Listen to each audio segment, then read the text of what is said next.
Good morning students. Hope you all are fine at your home. सभी corona virus से बचे हुए हो, भगवान करे आप सभी सेफ रहें। Chapter 5 that is introduction to software engineering, ये हम लोगों को डिस्कस करना है। नोट्स आप लोगों को मैंने भेज दिए हैं, नोट्स आप लोगों ने लिख लिए होंगे।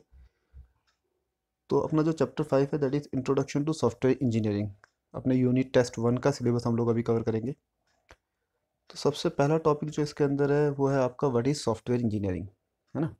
तो व्हाट इज़ सॉफ्टवेयर इंजीनियरिंग, तो देखिए बेसिकली क्या होता है, कोई भी सॉफ्टवेयर जब आप लोग डेवलप करते हैं तो सॉफ्टवेयर डेवलपमेंट एक इंडिविजुअल प्रोसेस नहीं होता है। ये बहुत सारी प्रोसेसेस या यू कैन से कि सेट ऑफ प्रोसेसेस होती है जिनसे मिलके बना होता है। एज अ सॉफ्टवेयर इंजीनियर जब आप एक सॉफ्टवेयर बनाने जाते हैं तो आपको सबसे पहले क्लाइंट की रिक्वायरमेंट को समझना पड़ता है कि क्लाइंट की रिक्वायरमेंट क्या है, वो चाहता क्या है अपने नए सॉफ्टवेयर से। पहले भी वो कोई सॉफ्टवेयर यूज़ करा होगा जिसमें कुछ कमियां आई होगी, कुछ खामियां आई होगी, उन्हीं को ओवरकम करने के लिए वो नया सॉफ्टवेयर डिज़ाइन करवाना चाह रहा होगा। तो सबसे पहली चीज़ होती है जहाँ आप जाके उस क्लाइंट की रिक्वायरमेंट को समझते हैं। क्लाइंट की रिक्वायरमेंट समझने के बाद आप फिर एक डिज़ाइन बनाते हैं, ब्लूप्रिंट बनाते हैं पूरे स्ट्रक्चर का कि इतने फंक्शंस होंगे, इतने मॉड्यूल्स होंगे, इन सबको ऐसे मैं इंटर रिलेट करूँगा। वो करने के बाद आप सॉफ्टवेयर डेवलप करते हैं। डेवलप करने के बाद उसको यूज़र एंड पे जाके इंस्टॉल करते हैं, ट्रेनिंग देते हैं। एरर्स फाइंडिंग होती है रियल टाइम इन्वायरमेंट पे कि भैया वहाँ पे कोई इनपुट डालेगा ऐसा जिससे कोई एरर जनरेट हो जो आपकी टीम नहीं पकड़ पाई।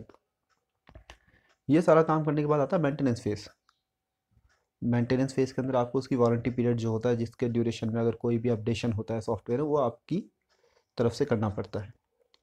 तो पॉइंट इतना था कि सॉफ्टवेयर इंजीनियरिंग एक ऐसा कॉन्सेप्ट है या एक इंजीनियरिंग की ऐसी ब्रांच है जो एक साइंटिफिक मेथड्स को अप्लाई करके सॉफ्टवेयर को डिज़ाइन करवाता है, जिसके अंदर designing, development as well as maintenance phase भी उसके अंदर आता है।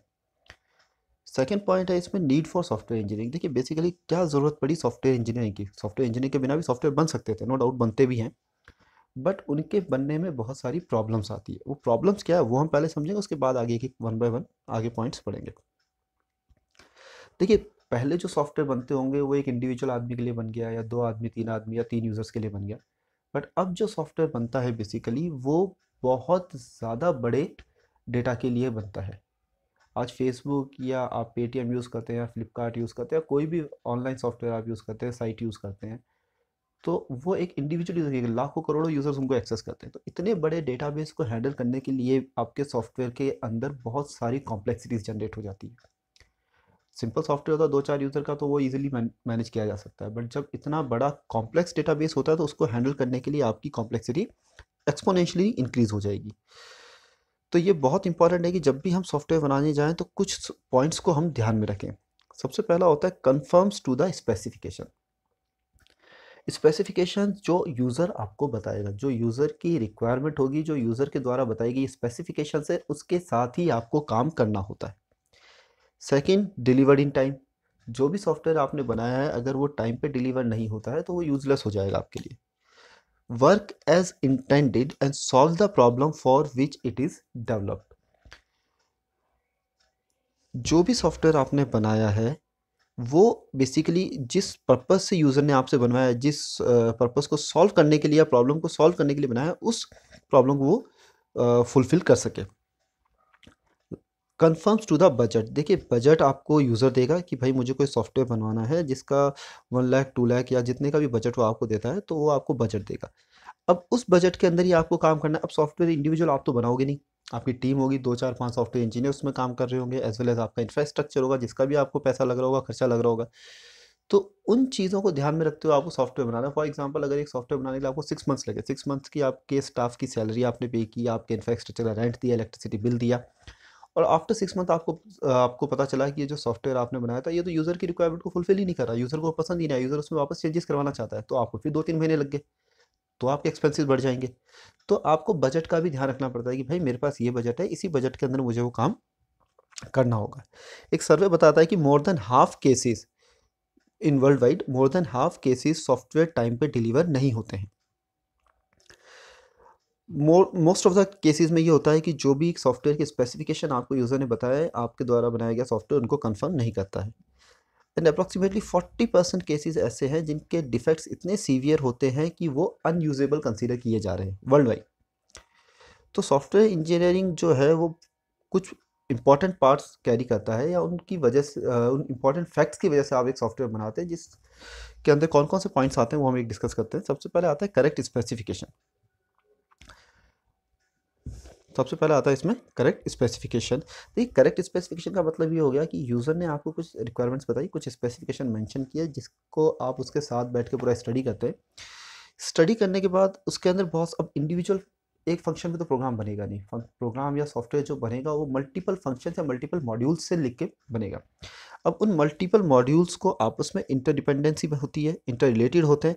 तो आपको ये ध्यान रखना है कि जो सारे मॉड्यूल्स और सारे फंक्शंस आपने बनाए उन सबका मोटिव या उन सबका अचीवमेंट एक ही होना चाहिए, यूज़र की रिक्वायरमेंट को फुलफिल करना।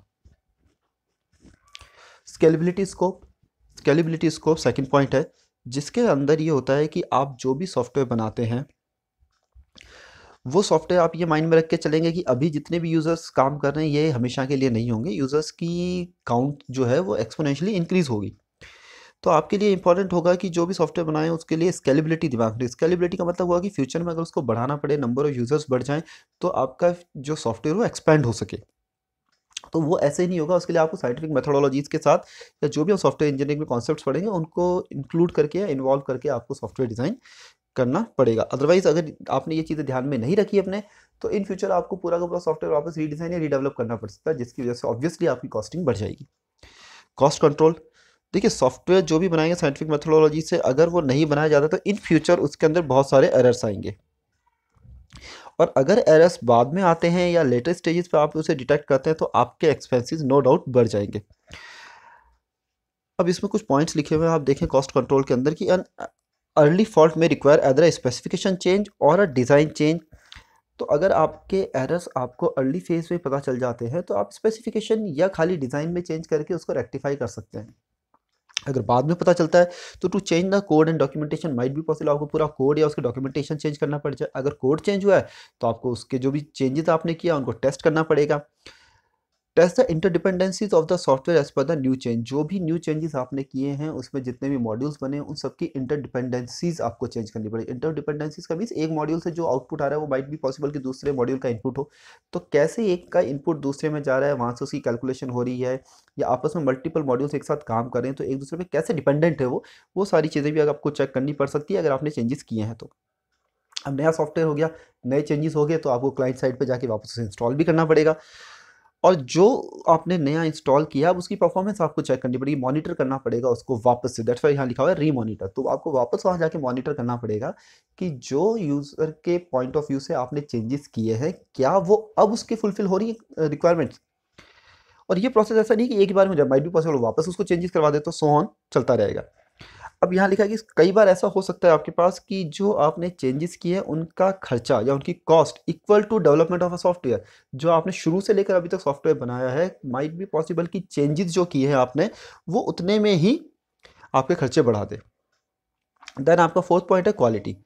क्वालिटी सॉफ्टवेयर जो होता है उसका कंसिडरेशन रहता है गुड सॉफ्टवेयर होना चाहिए। जो भी सॉफ्टवेयर आप बनाते हैं वो गुड सॉफ्टवेयर होना चाहिए। गुड सॉफ्टवेयर का मतलब हो गया कि वो आपके यूज़र की सारी रिक्वायरमेंट्स को फुलफिल करे, करेक्ट हो, इजीली अंडरस्टैंडेबल हो, एफिशिएंट हो। एफिशिएंट मतलब जिस इंटेंशन से आपने बनाया उसको वो फुलफिल करे, ढंग से काम कर पाए। मेंटेनेबल, इन फ्यूचर उसको आप मेंटेन कर सके। वो ऐसा होना चाहिए कि इन फ्यूचर जो रिक्वायरमेंट्स चेंज होती है उनको अडॉप्ट कर सके, अडेप्टेबल हो।